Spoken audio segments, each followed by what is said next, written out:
movie Leftovers.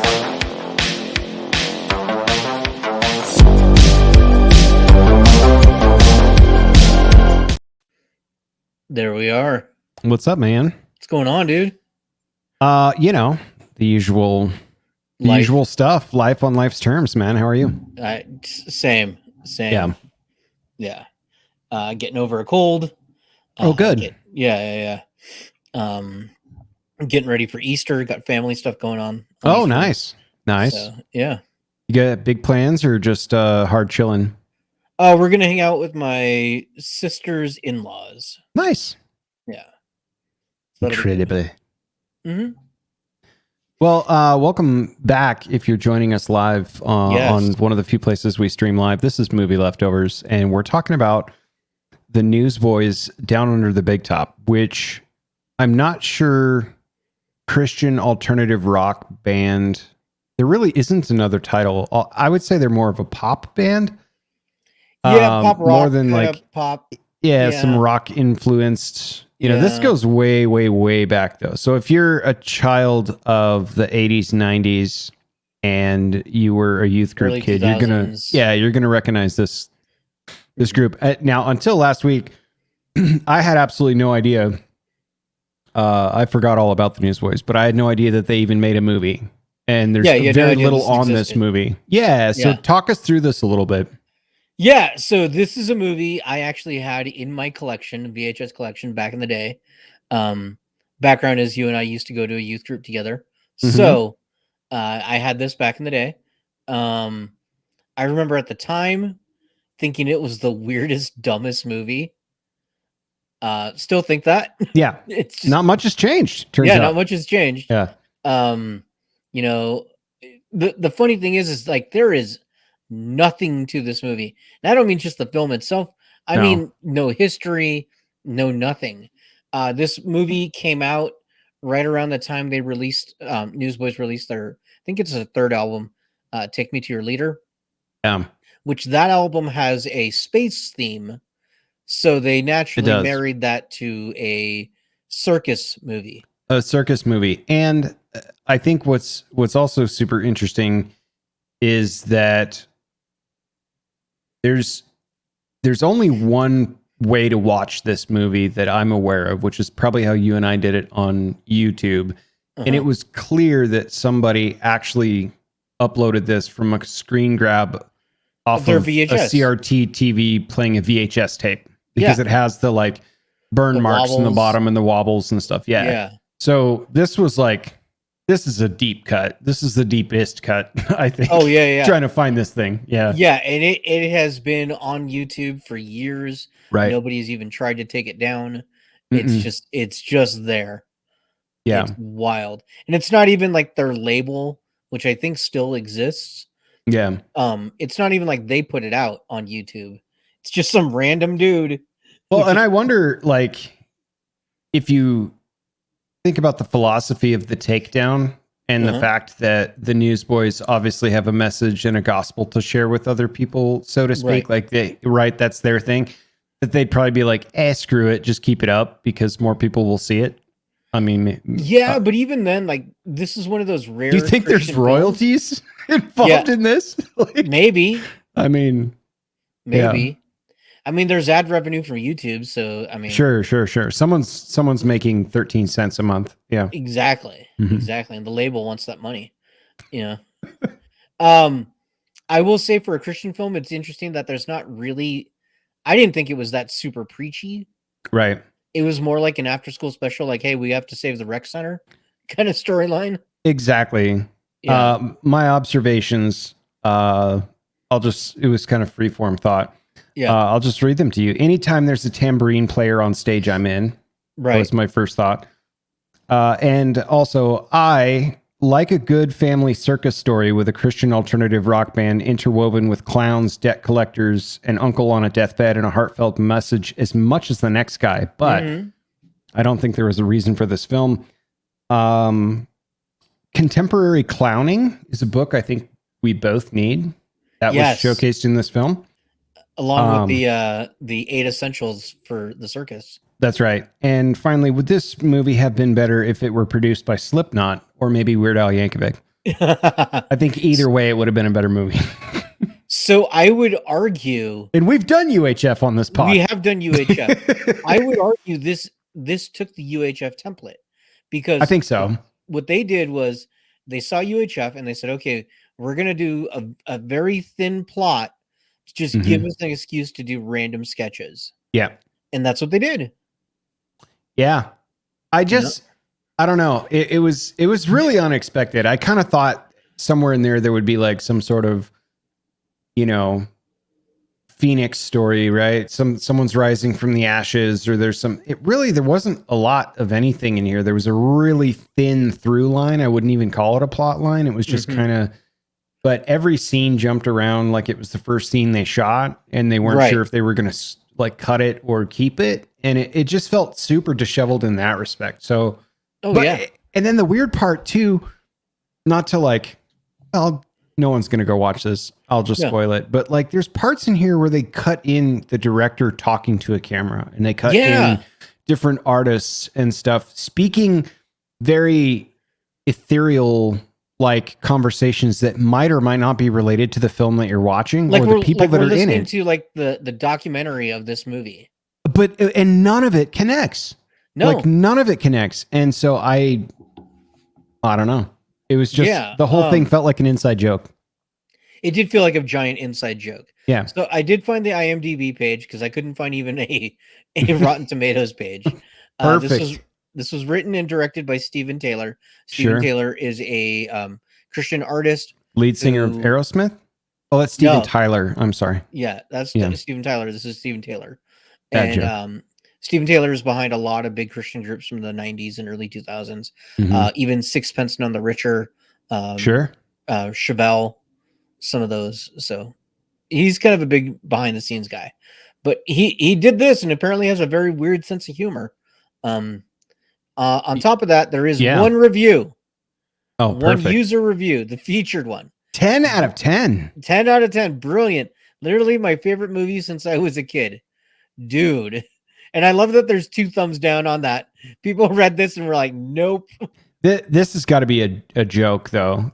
Let's read it for those that are listening audio only. I cannot say how absolutely well put together this movie is. It is absolutely hilarious, and the jokes are so well done. Well worth the short hour. Fun for kids and adults. This is my favorite movie alongside Risen, and I would watch it over and over as a kid. My husband got a huge kick out of it too. He quoted a line from the movie as I typed this. Seriously, if you can find it, watch it as soon as possible. This is a hidden gem. And this was written 3 years ago? Yeah. H.C. Walks Oh, yeah, there Pups? it is. Yeah. Wow, dude. I disagree on all fronts. And I think that this has got to be a joke, right? Somebody wrote this during peak COVID. That's about that time frame. Sure. Yeah. Maybe they were in a fever state. I don't know. Maybe. But I mean, I had fun with the movie, but there's nostalgia for me, right? Because there's nostalgia in terms of like when they go into the musical numbers. Because it's like I remember that bass line or that lick or that hook, but really it's a 4-chord band and everything's on a loop. Everything's a 4/4 beat. So that was my nostalgia, but God, it was hard to watch. The band that's in this movie is not really the current band either for our listeners. Yeah. Only one of the guys is still in the band, from what I can tell. And none of the lead singers, they have a different lead singer now. But like you go through their wiki and I think the Dove Awards are like the Grammys for Christian music groups. They've won tons of them, and I think of the 12 albums they have, 7 or 8 of them are certified gold by RIAA and stuff like that. So they were a massive, massive band for what they were. But they this were just a big deal. This movie didn't seem befitting the band even at the time they made it. So I don't know. Well, what's wild is you watch this movie and then they, every now and then they intersplice one of their music videos. Right. And literally the music video has way more production value. Tons. Than the movie. And I think, don't quote me on this, but I think the director of the film actually directed a couple of their music videos too. I believe that's the case, yes. It's like, what happened? Like, it didn't even work in the storyline, and you scripted the damn music videos. Well, I think that like they had such a shoestring budget to do this. I'm guessing, but yeah, still, it was just very disconnected. Yes, very much so. That's the best way I could describe it. Very much so. Yeah. I do like that the acting is very cheesy because they know what they're doing. They know that it's just going to be stupid and who cares. I love that they talk about the animal repeatedly. And then when you finally see what the animal is, it's hilarious. Or they spend an inordinate amount of time for the bass player to basically play a mop on a bucket. Yes. And it was like, that was the lead up. There was no real payoff. Jam session. Yeah. In a circus. Awesome. I love the clowns that take clowning very seriously. Yeah, that part was my favorite part of the movie, was the clowns that take it. I mean, it is their life. It is their passion. You could tell. Cigar and all. Mm-hmm. Yeah. They're in the serious business of comedy. But yeah, it was I had a lot of fun with it. It sounds like you didn't have as much fun with it. I did have fun in terms of like Blast from the Past sonically. Right. There was a lot of those hooks that were like, oh yeah, I remember the song. The end credit scene has the song Breakfast. And I remember that song played over and over and over again, kind of in our youth era. Yep. And so I definitely remember that. And there was, some transitional music that came directly from their records that was like, oh, I remember that song. That was like one of their singles or whatever. But yeah, as far as trying to find my way through this movie, it was extremely difficult. Sorry, man. Sorry I did that to you. Hey, but tell you what, let's take a break and then we'll come back with our I don't know what we're gonna do with this movie. I don't know what we're gonna do either. We'll figure something out. We'll be right back.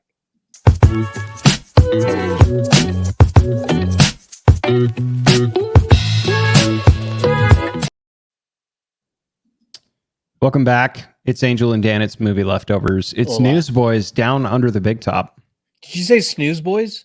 No, I said Newsboys, but maybe I had a run-on word there because it's been a long week. I mean, you wouldn't be wrong, but the Newsboys. Indeed. Yeah. I should probably go first again, only because I don't have very much. Okay. And then I want you to actually take us home if you can. Okay. I wrote a few lines. What would I do? ? I guess a reshoot. Mm-hmm. You'd kind of have to use the band unless you actually made a movie that was loosely tied to them and then hired actors for it.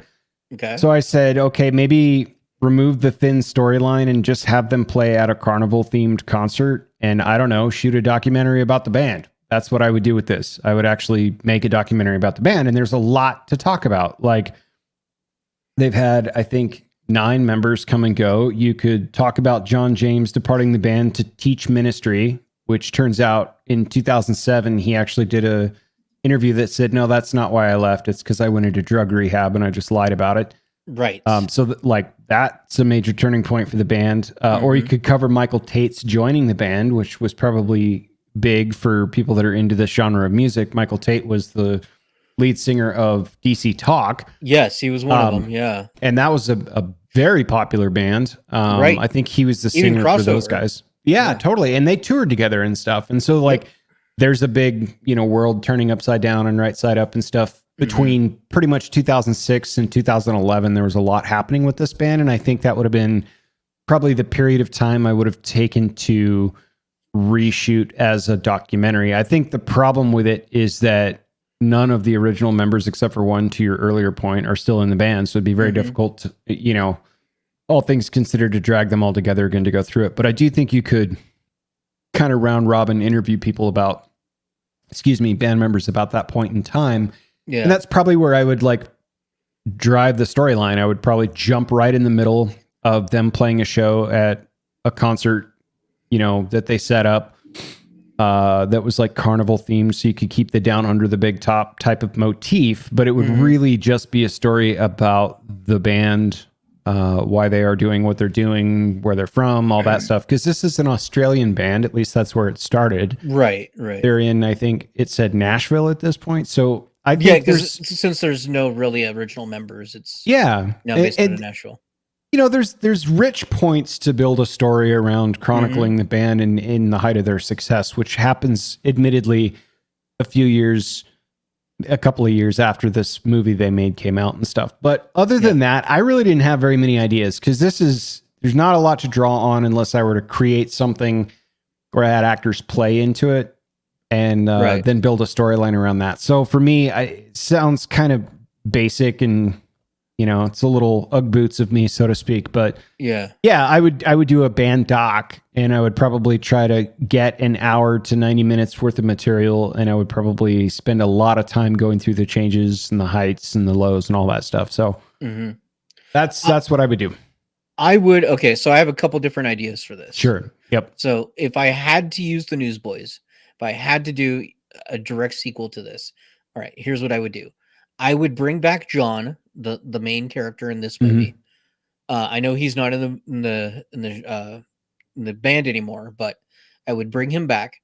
And what I would say is, even though the circus is closed down, he has kids now. He wants to bring it back for one more show to show the kids what their family used to do, right? Because it's his family circus. So he wants to do it. And he gets all of his old Newsboys friends that aren't in it anymore, as many of them as we can get, to rally and to be in it. Yep. And then he reaches out to the current band. And they also decide, that sounds like fun. It's Newsboys tradition. We'll be there too. And so now you have a reason to have both generations of Newsboys together to put on this one show. I would make them the performers more so than other people. I would try to bring in some of the original cast if you can, especially those clowns. Those guys. Yeah, I was going to say, really bring back the clowns, of course. Yeah. But do as much as I could to make it be just a part 2, one more final show. That's what I would do, and then give John the big send off. Then, canonically that he went to the circus, and that's it. Yeah. Now, if I was going to really do something with this idea, as far as like a sequel or prequel, no, that's not happening. What I would do though is I would take this framework and I would pitch it to record companies and say, let's get some of your acts together and we'll come up with a very thin storyline and we will make films that incorporate your artists. So like you could do, if you had multiple different artists from different genres on the same label, I would then put them together and I would do almost like a Cannonball Run type thing where you make up a reason that they need to get to the end of the finish line. They're all in different cars. Now you have an excuse to play their music because they're checking out their music as they drive. Right. You have a reason for them to be silly and put them in dumb sketches as they travel around the country on their big Cannonball Run, with a thin layer of, at the very end, we have to win the money to save the children's hospital or whatever. Right? Sure. Yeah. I see. Yeah. Just arbitrary do-gooding at the end. Yeah. Everyone gets a chance to cut a video. Yeah. Along they play their music into it. So that's really what I would do. That's how I would pitch this and make that happen. I think you could get a label to finance it pretty cheap. You get the label, the artists in there pretty cheap too, because it's self-promotion. And then you throw it on a Netflix or you throw it on some sort of streaming service and you let it live there. And then that will garner interest into the group, into the different groups, and put it in there, So would you still center this around like the Christian alternative rock scene, or would it be just anything with insert name of charity that you're saving or doing good for at the end here, and actually find independent labels to just produce bands for this? It's such a basic template. You could do it for both. Yeah. Honestly. Yeah. It really doesn't matter. Yeah. I think that's a good idea for maybe even like a collective show, like in real life, where they could create content that could work all through this thing, and then the proceeds go wherever, but then they all meet together to actually play an event show somewhere, Joshua Tree. Yeah, I mean, you could do that for like a amphitheater here. Yeah, like that's even the thing is they're all racing to get to the show. That's the premise I'm thinking of. Exactly. Yeah. Yeah, something like that. But as far as like another Newsboys, I mean, other than what I said, probably not. Yeah. But yeah, so that's my pitch. I like yours way better because there's actually some, I don't know, texture to it. Mine's just a documentary that everyone's seen before. It's just with different characters, right? There you go. And a different story. So I don't know if everybody's seen this documentary before. No, I just mean a music-based documentary. But yeah. No, I dig it. This was, I guess, from a nostalgic perspective, pretty cool overall. This isn't the worst movie we've done, but it's a deep cut, man. There's a lot to try and put together. Women. It's no Planet of the Vampire Women at all. Yeah. Yeah. So what do you want to do next? How do you feel about the Chronicles of Riddick? Oh, dude. Yeah. Yeah. I think that'd be a fun story to take apart. So are we doing the Chronicles of Riddick or are we doing Pitch Black? Because it's the same character. Yep. And then there's Riddick. And then there's Riddick, which they made much later and is not a very good movie. Yeah. I want to do the Chronicles of Riddick, the one right in the middle. Yeah. The middle one. Okay. All right. Yeah. Because I think Pitch Black's where we're introduced to that character. Right. Yep. Yeah. Let's do the Chronicles of Riddick and see where that goes. Okay. Yeah. I heard recently that he wants to bring back that character. That's what I heard too. We might have read the same article or watched the same clip or something. But that's something that, and it also popped up on my Netflix feed because I watch ninjas and explosions for entertainment pretty much all the time. Nice. So it's like, we recommend all of the Fast and Furious movies or Chronicles of Riddick or. Well, when you said Chronicles, I thought you were going to go with Narnia. No, I that's a difficult one for me to get through. For a multitude of reasons, and maybe it is worth doing a movie leftovers on because I think there's a lot left on the table. But I think I've only seen part of that movie, and I didn't really have a strong desire to go back to it. Although that was years ago, maybe I could check it out again. But that was a relatively big budget production, was it not? It was, yeah, and they only made 3 of them out of the 7, I think. Was the intent to make all 7? Yeah. That was the intent. Okay. Well, there you go. Yeah. Well, let's try that on. We'll try on Chronicles of Riddick. Sounds good. We'll dive deep into the necromongers, as it were, and then we'll find our way back to reality from there. Perfect. Sounds great. Awesome. Well, thanks everybody for listening. Hope you enjoyed it and eat some breakfast. Yeah, bite-sized. Let's go. Bye. Bye.